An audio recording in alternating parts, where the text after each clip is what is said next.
cloud. That's a good sound. Okay. Whew. How's everybody's day going? Good. Good. Busy. Was it crazy? Yeah. Yeah. Children make everything a little crazy. I can only imagine, even with the best laid plans, right? Yeah.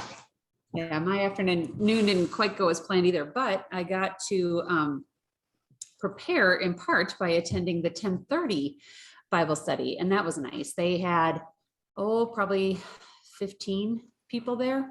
So nice big group.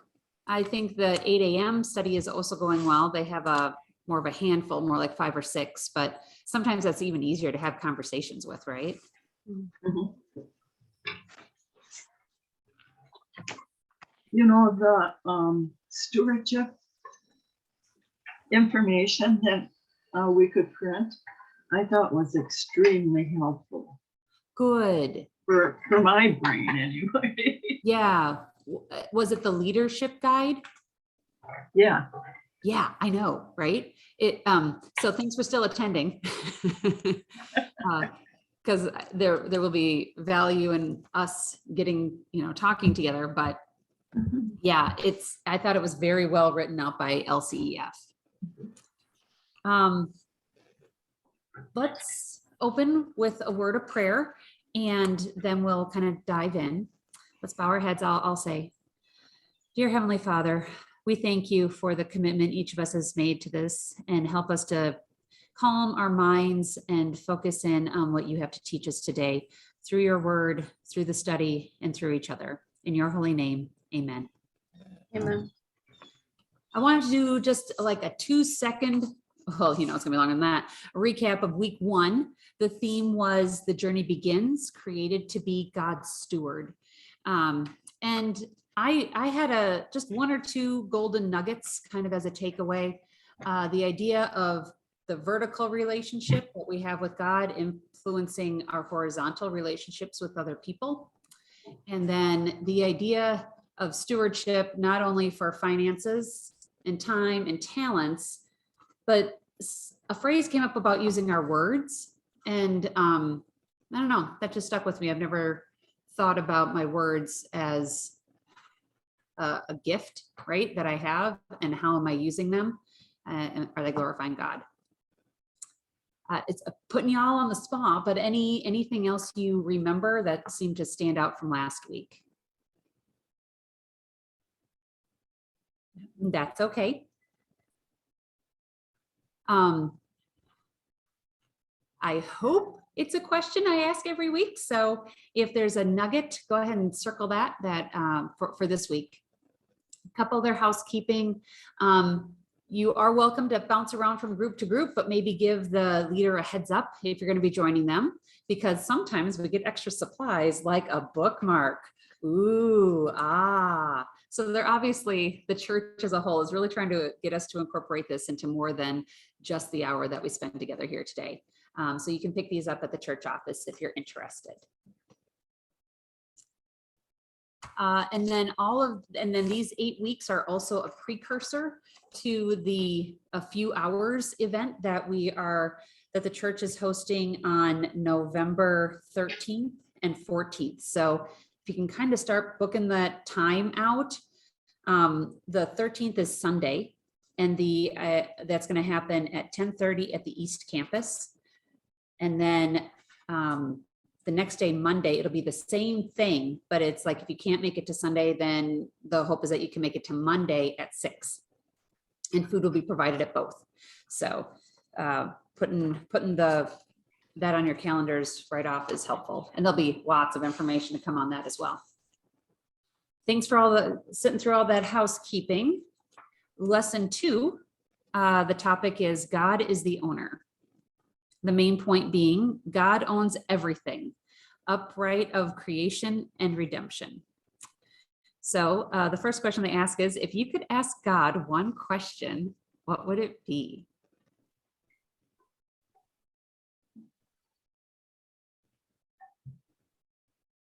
Why me, God? Why am I one of your chosen? That's beautiful.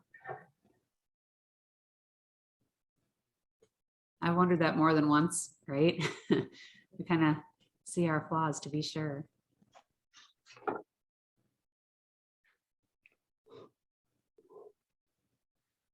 And then the other, I didn't have a good answer, to be honest.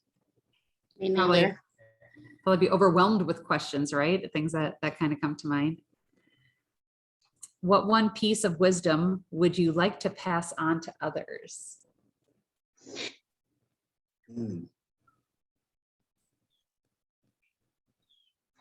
I think it's okay to have your own plan, but it's oftentimes God's plan is going to be what's better. Mm. Not only what actually happens, but also what's better for you, right?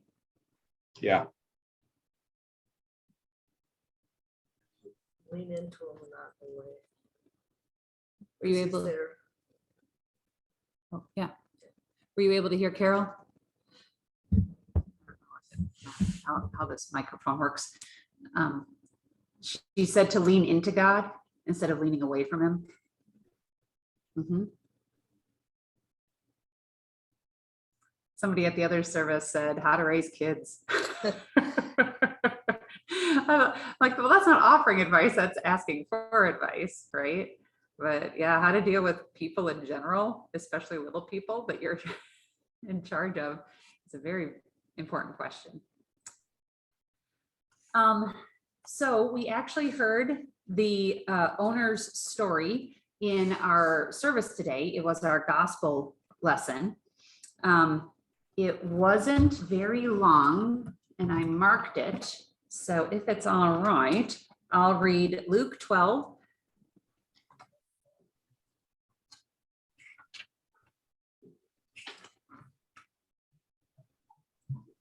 Oh, that's not what I marked. Let's try again.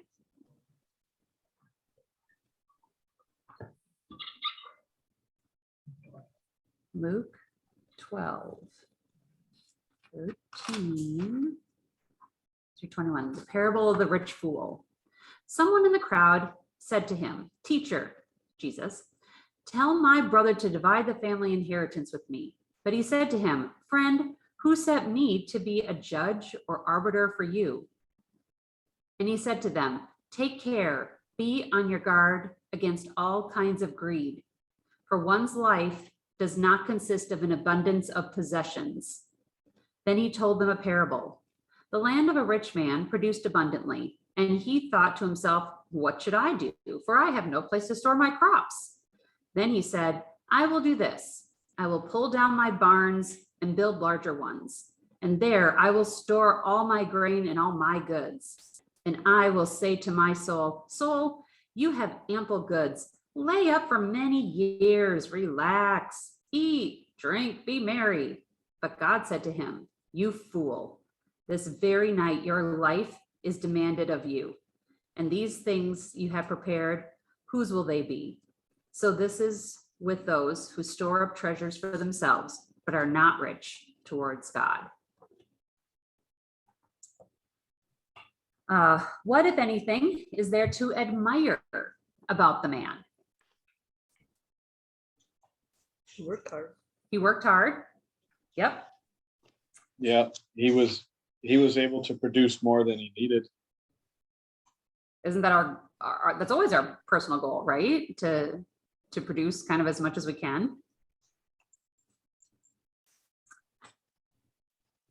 He thought it important to plan for the future.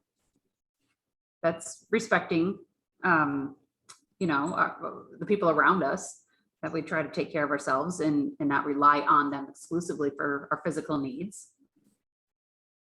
But what mistakes did he make? This might be a little easier list. I thought it was Not considering how he could use the abundance for God's purposes. Exactly. It was, he lost sight of God's ownership. Sorry, I left my phone ringer on, if you heard that. And in case because Nancy's in the waiting room. That would be why.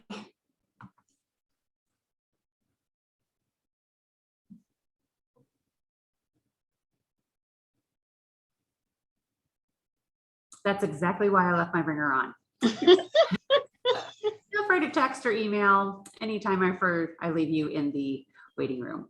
Well, and everybody checked in at a totally appropriate time, but I'm like, biting my fingernails at 5:02, wondering if I sent out the right connection and everything. So it's fine. Hi, Nancy. So sorry about that. Thank you for texting me. Or emailing me, whatever you did. That was the very right thing to do.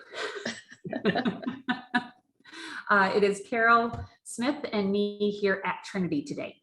So a little more intimate group.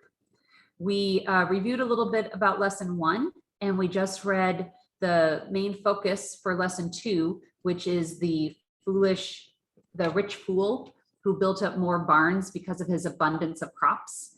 And Jesus said to him, "You fool, this very night your life will be taken from you." So now you're all caught up. What are some of the mistakes that he made? And Zona pointed out how he forgot that everything he has is actually God's instead of his own.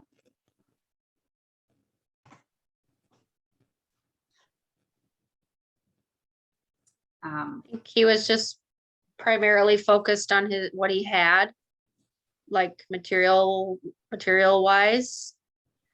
That was his sole concern. Oh, incredibly selfish. I didn't want to be overly dramatic as I can be and pointing out every time he says I and me and mine through this. And it was terribly relatable, unfortunately, that I think it's my paycheck and I can do what I want with it. And, I get annoyed that the government takes as much as it does to begin with, right? But it's not mine, it's God's, and how am I using it, right? Another word that came up was unthankful. And then if you look down at question 6, you'll get another word that they want us to highlight. He coveted all the stuff.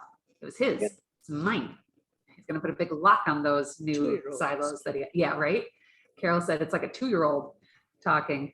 Me, mine. No wonder why it's one of the first words we learn to say, right? How serious was his mistake?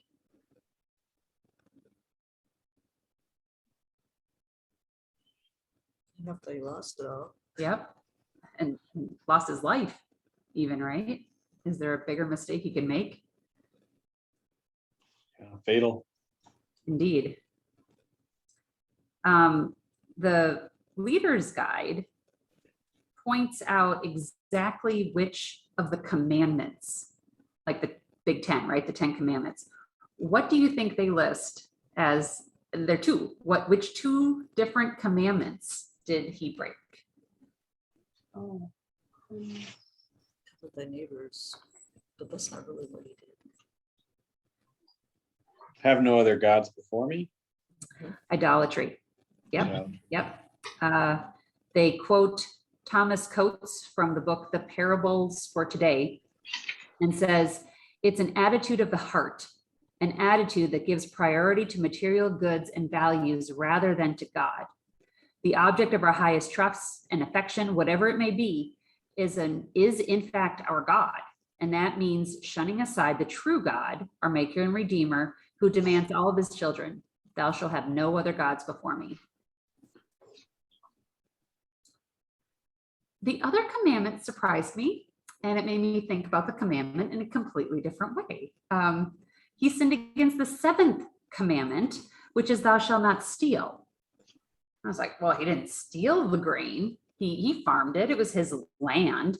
To claim ownership of something that really belongs to someone else is stealing. This man was stealing from God, the ultimate and only owner. Right? That was a kind of moment. Ananias and Sapphira are another couple who promised to give money to the church, And then they lied about it and they both got struck down dead. And that I get it. That's stealing from God because they had directly promised it to God. But everything that we have is God's. And so by misusing it or using it for selfish reasons is stealing from God. Discuss. Had any of you thought about that commandment in that way before? No. Talk about broadening it, right? Taking a step back and again, focusing on the vertical relationship in addition to the horizontal ones that we have with other humans. Yeah, I can understand like when we are as humans responsible for managing somebody else's belongings or wealth or money, when we make a mistake, we are held personally liable for it, even if we're not stealing it, like taking it and putting in our own bank account or barn or whatever. But it's kind of along the same like the same line of misuse or mistreatment of power and responsibility. Absolutely. So I was very glad to have the description there. I thought that was a very insightful response.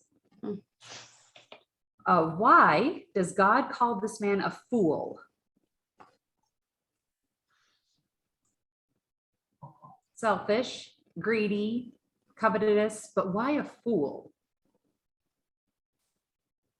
You took the bait. Yeah.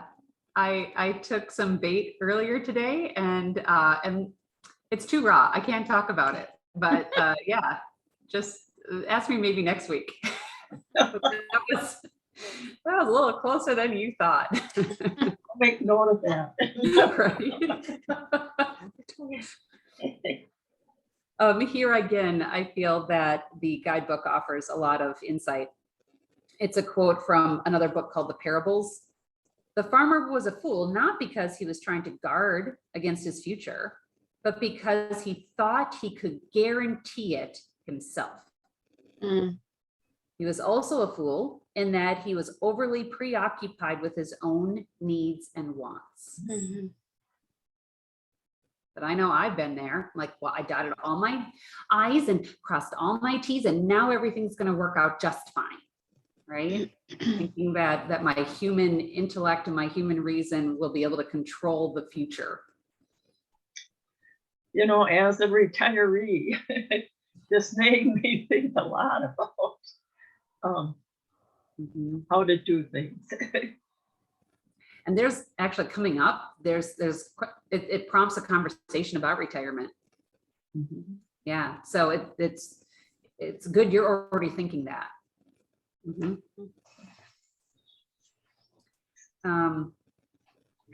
So what is the lesson to learn from this parable? I'll just tell you what it is. It says, take care and be on your guard against all covetousness, for one's life does not consist of the abundance of his possessions. That was verse 15. So more importantly, what is covetousness? So one word answer. Greed. Greed. Okay, side note. Has anybody watched Password recently? Are you familiar with this game? It is awesome, by the way, but that's exactly what it is. You say one word trying to get the other person to guess a different word. So thanks for playing. 6 points. Highly recommend it. It's a lot of energy, very family friendly. It's on channel 11 and Jimmy Fallon is on it every week. He's not technically the host, but you know how that goes. That's interesting. Yes, it gets my vote. So we've gleaned what they wanted us to from the opening lesson, and it moves on to biblical foundations. Oh, a few other little tidbits, sorry, that came out. One lesson to learn from the parable is that there's no U-Haul behind a hearse. Have you heard that before? right? You can't take it with you.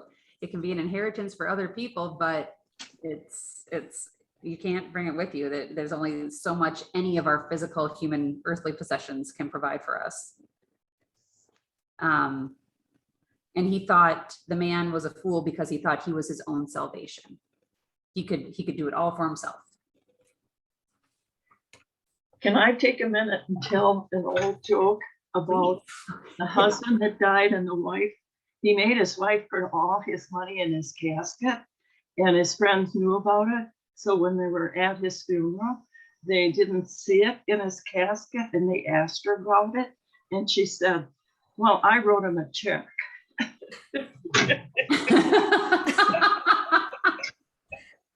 I like that. That's very clever. See, I'm going to share that story next time at the next when I go to the 10:30. That one is cute, Zona. Yeah. In the effort to maximize our time, rather than looking up the 6 verses, you may see in the leader guide that they give you actually a summary of them. I would absolutely encourage you to go back and read the whole thing. One thing that we're certainly learning from the other longer term Bible study that's going on called Immerse is an individual verse can be powerful, but when you read it in context, it's even better. So just kind of throwing that out there if you do take the time to look these up. Psalm 50 talks about the animals, the mountains, and the entire world all belong to God. In Haggai, all wealth, the silver and gold belong to God. In Malachi, people rob God when they do not recognize him as the owner and obey his commands. Psalm 24, the whole world, including people, belong to God. Job, everything under heaven belongs to God. I'm surprised they don't reference Job more during this topic in particular, because that's like the whole book, right? Titus, each and every person belongs to God. We are his possessions. Application. I think we can hope to spend a little bit of time here. In both, we have the participants and the leader's guide. It has a comment written by Martin Luther on his commentary on Peter and Jude. Therefore, we must use all these things upon earth in no other way than as a guest who travels through the land and comes to a hotel where he must lodge overnight. He takes only food and lodging from the host, and he says not that the property of the host belongs to him. Just so should we also treat our temporal possessions as if they are not ours, and enjoy only so much of them as we need to nourish the body and to help our neighbors with the balance. Thus, the life of the Christian is only a lodging for the night, since we have here no continuing city, but must journey on to heaven, where the Father is. What are some ways we can keep from being possessed by possessions?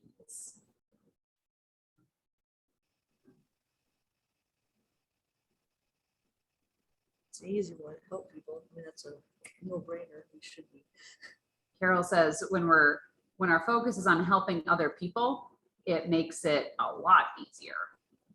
I absolutely agree. It's that perspective, right? I've only traveled to a third world country once. That's funny. When I came back from Haiti, I didn't buy clothes for a year. I'm like, I don't need anything else. I don't even wear all the clothes I have, right? Having that perspective on how much need there is in the world and how blessed we are, what our abundance is.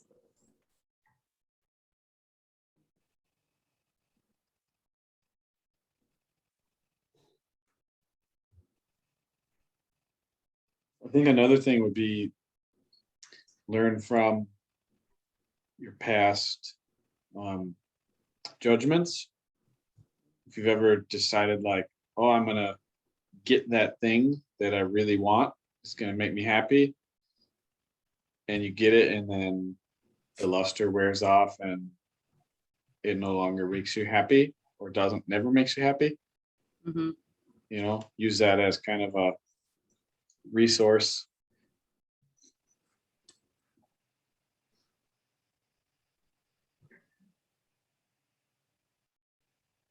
Yeah, to learn from our past mistakes or decisions that we weren't satisfied with. It don't have to be a mistake, but to try not to do the same thing over and over again. Mhm. Well, and this is Nancy. What I was also hearing from Jake is that immediate gratification, as though stuff will bring happiness or possessions will bring happiness or whatever it is. And in reality, as Jake said, the luster wears off and you are no happier than you were before you bought whatever stuff that was. Mhm. Yeah. Well, and I can definitely say that about my time. I enjoy Facebook. I only have positive and uplifting things on Facebook. Mhm, By the end of my scrolling, I still can't tell you 3 things that I saw. mhm. And so was that really the best use of my time, or could I have scrolled for 15, 20 minutes and then done something more productive? I was thinking about the words possessed by possessions was kind of standing out, and this might just be more simple thinking, but like just what comes to mind for me is just clutter Mm, and just like all the crap that we hang on to, that for what reason, or why do we need it, and it just almost complicates everything that you have. Or we've had relatives who move out or pass away or whatever, then the whole family is left behind trying to deal with all their crap that they just hoarded in the house, just how that can just so easily get out of hand. It's And to maybe just try and be mindful of that as we go about our lives and get rid of things that we don't need. And Mhm. I don't know. I'll go off of that. My mom is a hoarder, and everything she has, she's still gonna use. She wants it, she needs it, she's gonna use it. And we're like, no. It's like, you don't need food from 5 years ago. You don't need clothes that you haven't worn in 20 years. Mhm.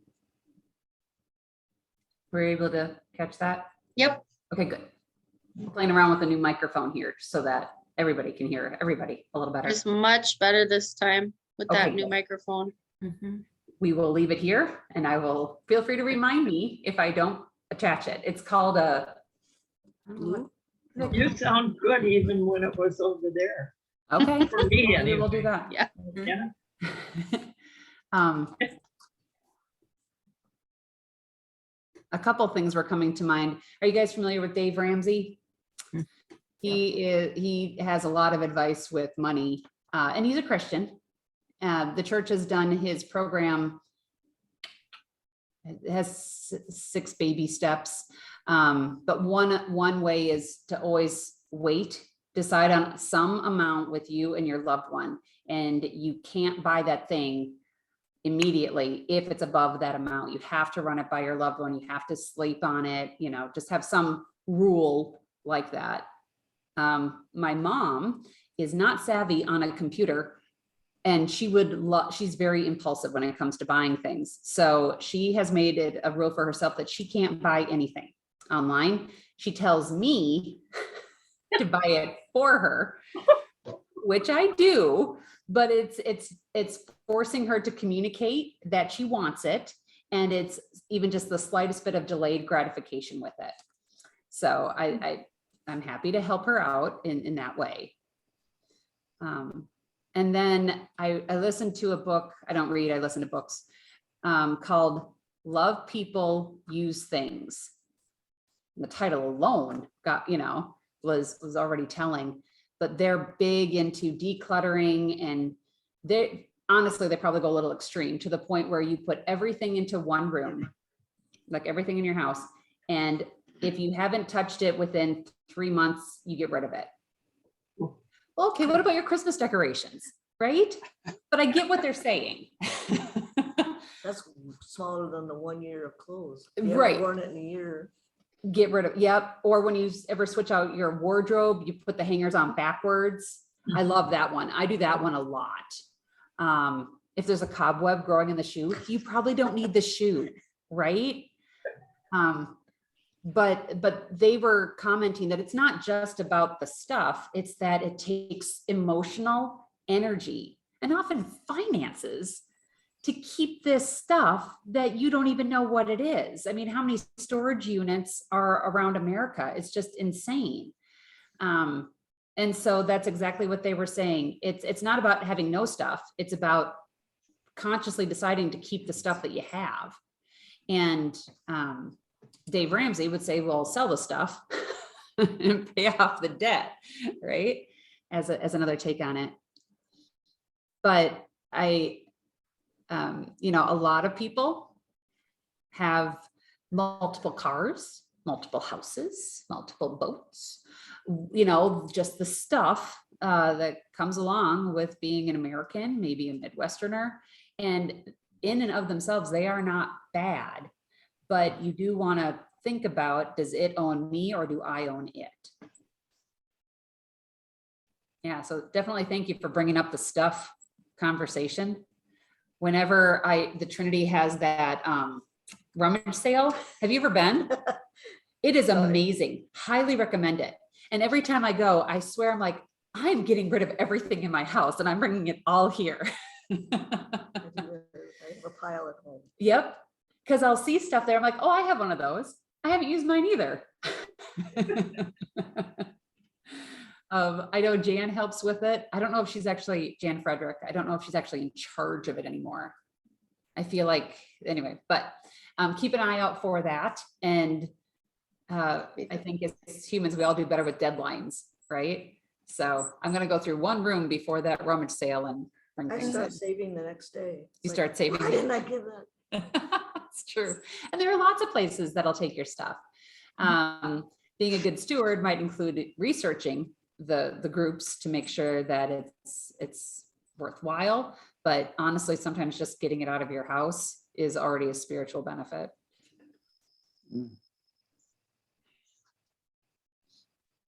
So the second question, the Bible says that we should be content with food and clothing. What does this mean for our daily lives?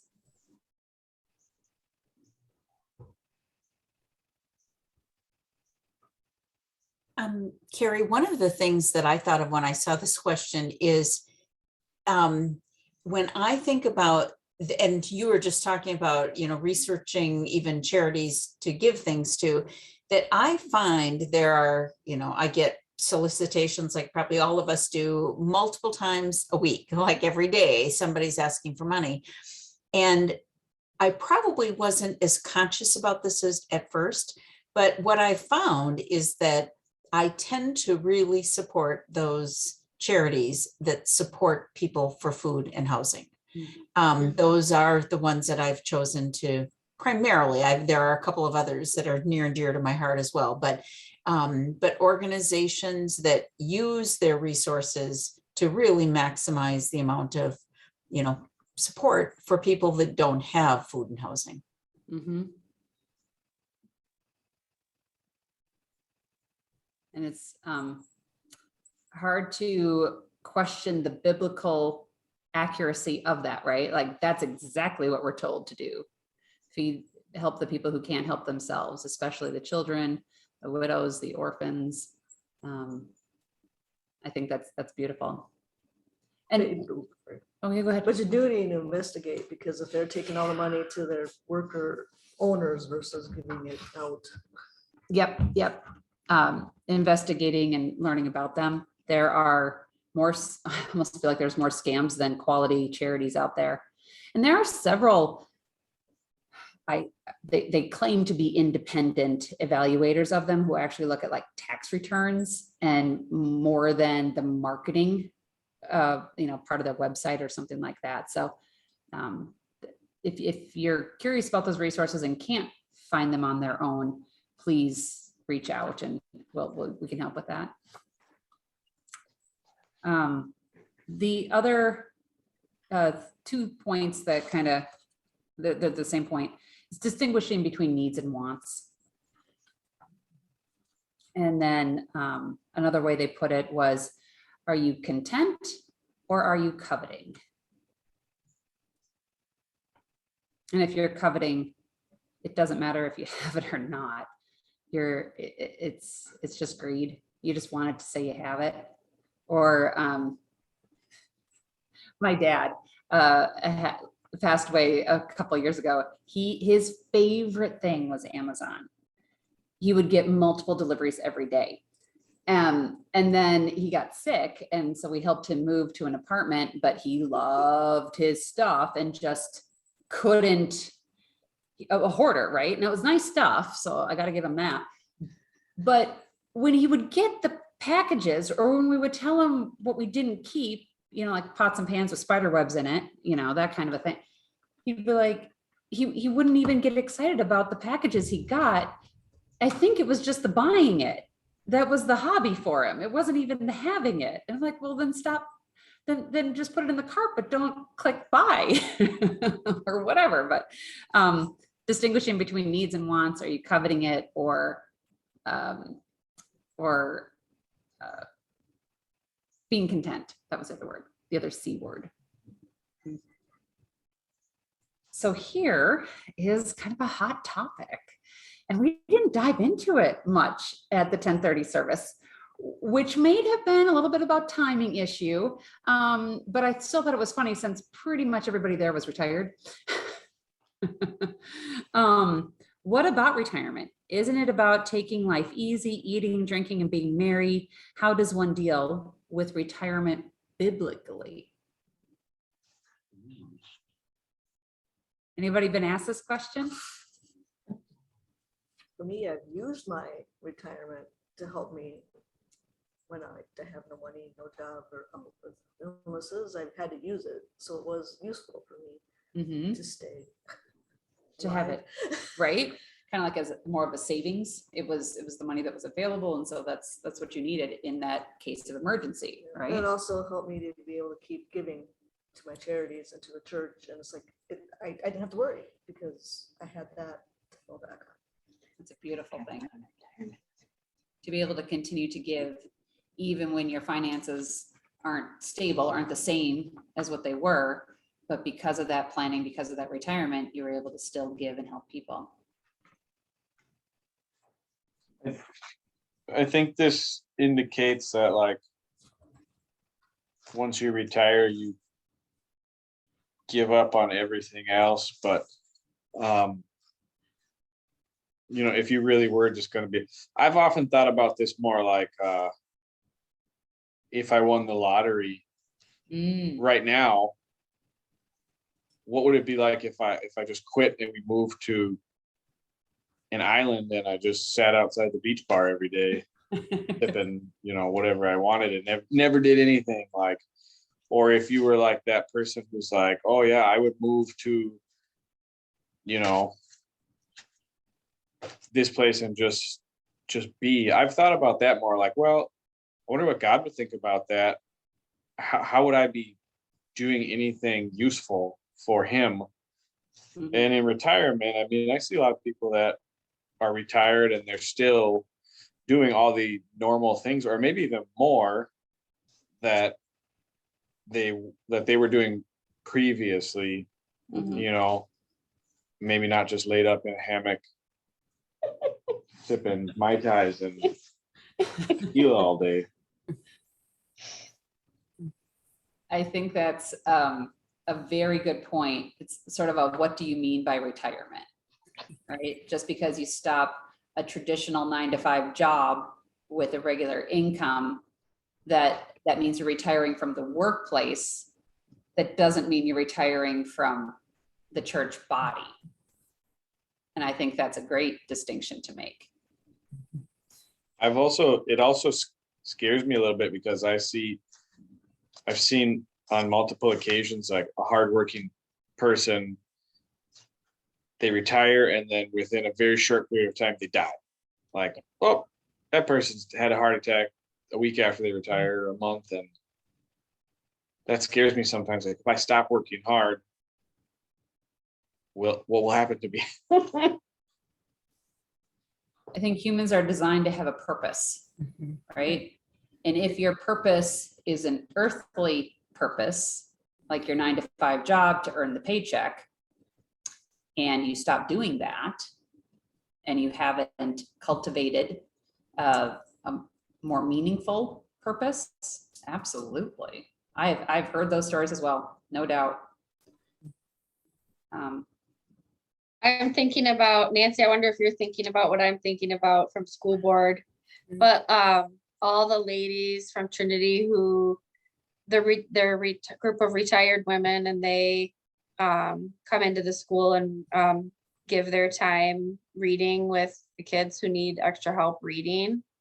So I'm just thinking about like how they're stewarding their time and talents and gifts in just a different way, and how important that is for those kids that need that extra help, and those people have the extra time to do that during the day, and they're willing to be there and offer up that way. And I'm thinking back to how upset they were during COVID when they couldn't go in and use their time and talents. So Yeah, that's a great example, Sarah. And not only did it give a purpose to those volunteers, that sense of purpose, but also really, truly, was a great way to minister in the academy and to those students, for sure.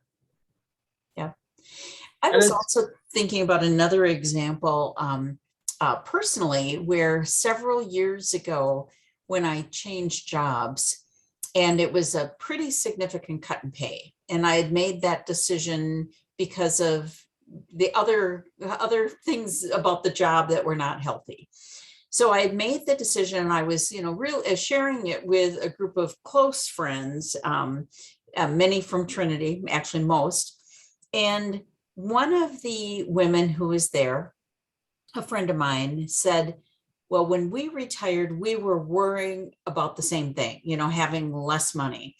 And she said, and it was something that I've really hung on to, not only when I had that reduction in earnings, but also as I think about and prepare for retirement, is don't, just because you're earning less, don't be afraid to keep giving what you've been giving, and know that God will provide and will take care of you. And she was sharing how when she retired, she also was kind of struggling with, do I maintain my same level of giving? Do I not? And she said, trust, it'll work out. God will provide. And then at the same time, I think about when I retire that I will then even have additional time available to give of my time and talents in a different way, in addition to money. Mm-hmm. And I love that you were able to see people who retired from their day jobs to minister to kids, to be there for children. Mm-hmm. I also thank the people who simply are friends to people who aren't able to get out the same way. Maybe they're not close to their family, or their family's busy. And so that peer-to-peer mentorship, but just friendship, mm-hmm. right? Just people are why we're here, other people. Mm-hmm. And it doesn't matter their age, right? Or their background or anything like that. If you can make a connection with them, embrace it. I loved what Jake said, if the comparison of if you won the lottery, right? And so of course, I guess something did come out of my Facebook. Sometimes I joke about what I do. If one day I left, one day left to live, right? The asteroid's coming, the zombie apocalypse is here. Eat junk food, go crazy, etc. Today it hit me. Jesus knew it was going to be his last day, and he washed feet. He served other people in his last hours. So I thought that was very poignant. If we're using his as our guide, what would Jesus do? We better be ready to wash feet. You have no idea how often I say to myself, now, how would Jesus do this? What would he do? It's kind of a guide for my life. I think, and it keeps you thinking vertical, right? Mhm. And you have to look things up sometimes or reference back to a sermon you once heard. Keep it on point. Yeah. Yeah, I really liked that. What would Jesus do? Theme, movement that It went came away, out, but it's still and it good to came me. away. But if it hits you, right? If it speaks to you, use it. Why is it so important to remember that God is the owner?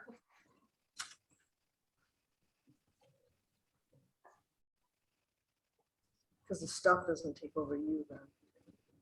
It's a way You to make. focus on him, not I like that. let it take over. Remembering Well, your priorities. And if you don't focus on that, you just so easily drift away the other way, away from that concept if you're not remembering to remember. Mm-hmm. I think sometimes this isn't true for everybody. Obviously, if you've ever borrowed something to somebody and you've gotten it back broken or in poor shape, it stinks. But when I have to borrow something, if it's a piece of equipment or a tool or even rent something like a trailer for moving, you know that the expectation is you return it in the same condition. And if you don't return it, or you don't return it restored, and like, they'll make you pay for it. And if you can't afford to pay for it, you're in deep trouble. None of us can afford to pay God back, right? Like, so thinking that he's the owner and we're borrowing or renting from him makes me think, oh, I better take good care of whatever that is, you know, and make sure that when it's called for me to give it back to him, that I've done good with it, Mm. and that it's good to give back. Don't we all want to hear, well done, good and faithful servant? That makes me think about when you're out camping or whatever, you often see the sign that says, when you leave this area, make it better than when you came. Mhm. Scouts. Yeah.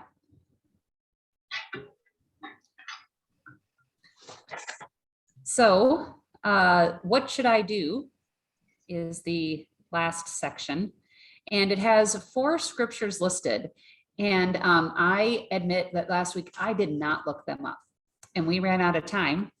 And this week I find out from Sharon, who is a more thorough leader than I, that they are in every, they were in there last week and they're the same verses that are in there this week.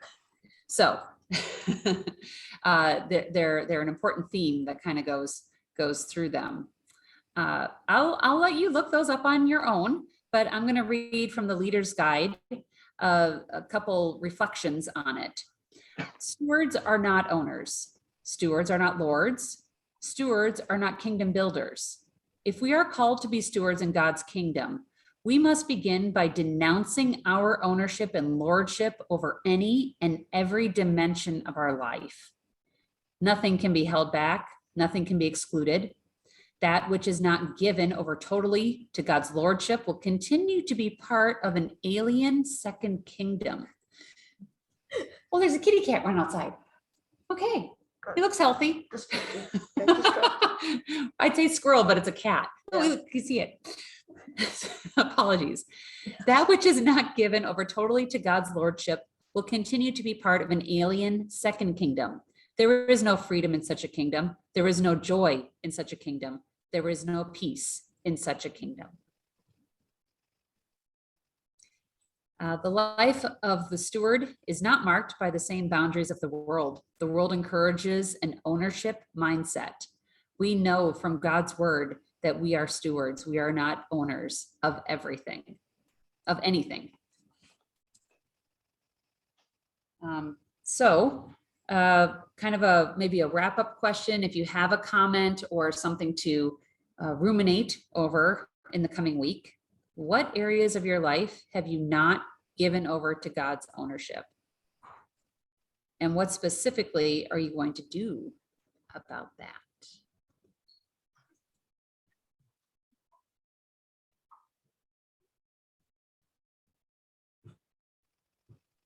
I think this is an area where I know I can be arrogant, like, psh, it's all God's. I know it is. But when push comes to shove, right? When you're considering changing a job, is it still God's money or is it your money? Is it when you retire, right? Is your time suddenly all yours or is it still all God's? I absolutely think that it's in some of those transitions where our selfishness, our ownership of some part of our life suddenly comes to light. I have to figure out where to use my talents. It was kind of taken away from me. So now I got to see where is he heading me to and do it. Mm-hmm. Not just sit here and go, oh, well. Doesn't- I need to go. It doesn't feel good when God's plan is when you're looking at the backside of the quilt. I don't know, whichever Yeah. analogy you wanna use for that. That's very tough. For me, I spend a lot of energy on my time and schedule and my family's time and schedule, and I stress and worry a lot about how it's all gonna get done or how it's all gonna happen. So I think that's a sign for me that that's an area that I'm probably clinging too tightly to and trying to make it work out my own way a lot of the time. So I how I'm like gonna, that perspective. what I'm gonna do about it, I'm gonna have to think about that. Well, and may I humbly suggest pray, right? But that's a good way. What are you, what's taking up space in your brain, right? What's the bad renter in your mind? You're probably trying to have a lot of control over it. Yeah. I like that. Very practical. Interesting. And on that perfect note, there's a prayer and that I printed out that the prayer team kind of developed. Do you guys have it? I don't know how well this would work on Zoom. And so yeah, I'm seeing some head shakes. So what I'd be inclined to do is use the prayer at the end on page 8. And I know it gets echoey and everything, but I just like group prayer. So let's bow our heads and pray together. Heavenly Father, you are the owner of all that exists. We thank you that you provide for us so graciously. Especially, we thank you for the gift of salvation in the person and work of your Son, Jesus Christ.